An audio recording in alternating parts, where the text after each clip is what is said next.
the first thing that you see there is called Rosslyn Multimodal Study. This is in preparation for the upcoming Rosslyn Sector Plan, which is supposed to begin sometime this summer. There's going to be an extensive update, overhaul of that Rosslyn Sector Plan. We are, as staff, putting together sort of a technical advice on that. And so we're looking at a lot of different things and kind of listing some of them.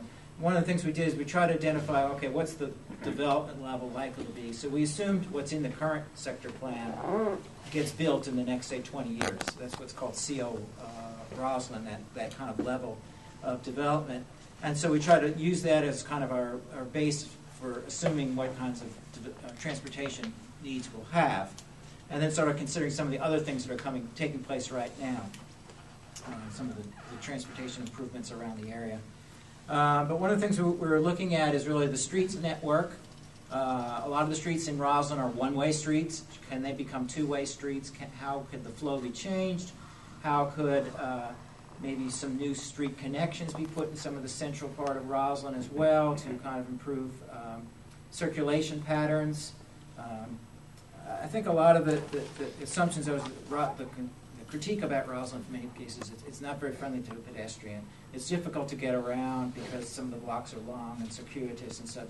And it's a very dense place, so it needs a lot of transportation options. So those are the things that we have in mind as we're developing here. And we're not necessarily going to put together in this study a list of solutions, but a lot of data and information that the group that's going to be working on the Rosslyn Sector Plan can then take and sort of use to evaluate and determine really what their objectives are and what they want to do with Rosslyn over the next, say, 20 years.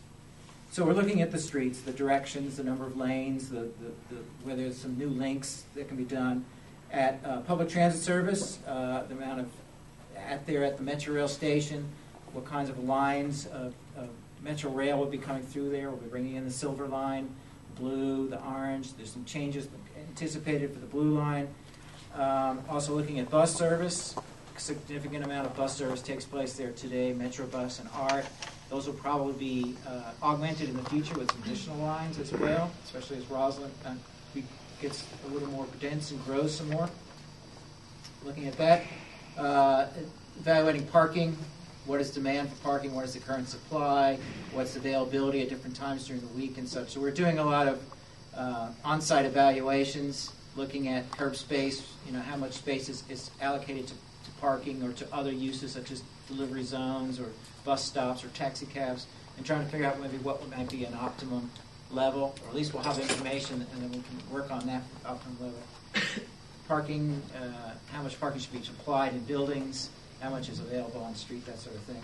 And then also looking at kind of the walking conditions, sidewalks, how wide should the sidewalks be, how can we improve connections in places. The Mead Street study, which I mentioned too, it has a lot of that in it.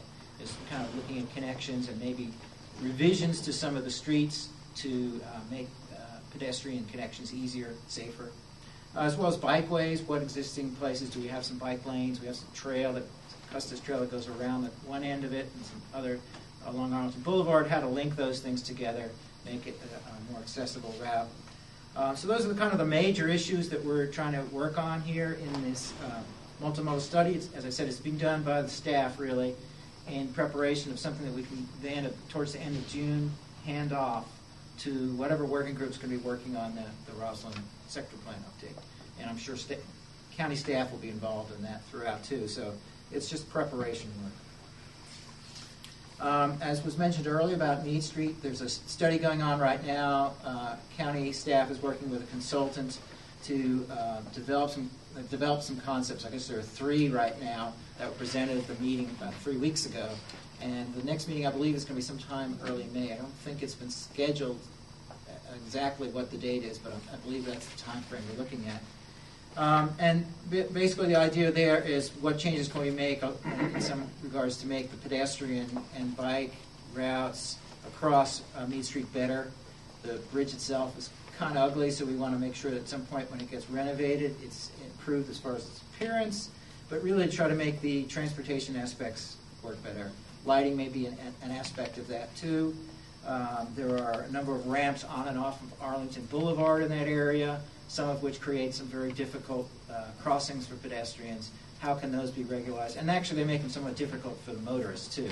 So some of those can be regularized and make them easier, safer for all the travelers in that area. I know there's some things up on the website. There's this kind of PowerPoint handout that was given out at the last meeting, put together by the county, and that's up there on the website too. I put an address in there for you if you'd like more information. I'm not the project manager on that. His name is David Goodman, and I could certainly connect you with him.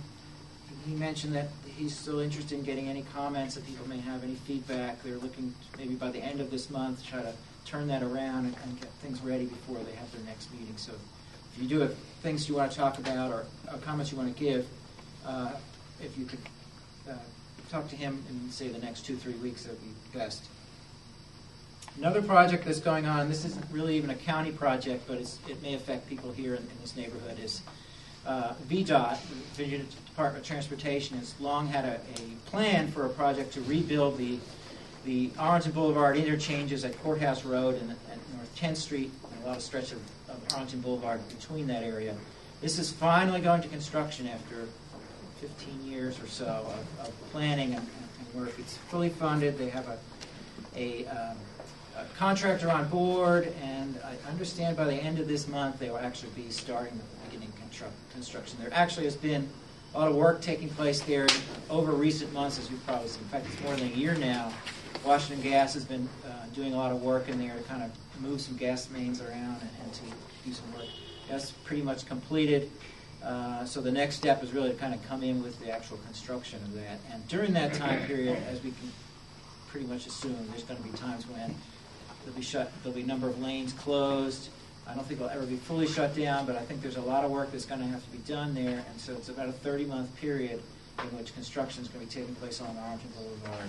And so we're going to be working with VDOT pretty closely to try to make sure that we minimize any impacts upon the neighborhood. And so we again have put together a web link to the VDOT web page so that you can try to find out what the latest is and you know who to contact. For the county staff, the person who's working on it, her name is Kelly Cornell. If you'd like, I can give her an email for that too, and so you can keep contact with that. Okay, moving along. I'll just go through the list, and then you can stop me and throw some questions at me.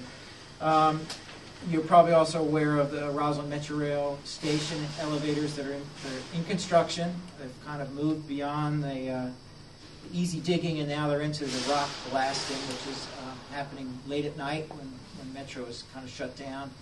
And so they're working their way down. Really, it's another close to 2 years before they expect to have everything ready and fully functional. But I think that'll be a massive improvement for the Rosslyn station to have that. There are also some other improvements to the Rosslyn Metro station that are going to be taking place as part of the 1812 North Moore Street development project that's there. County is currently working out all the details of the requirements that developer has to put together through their site plan. But they're going to be renovating a fair amount of the Metro Rail station itself. There'll be a new commuter store put in down at the street level of Moore Street, some changes to the bus bays, some of the information that's provided for folks in the station.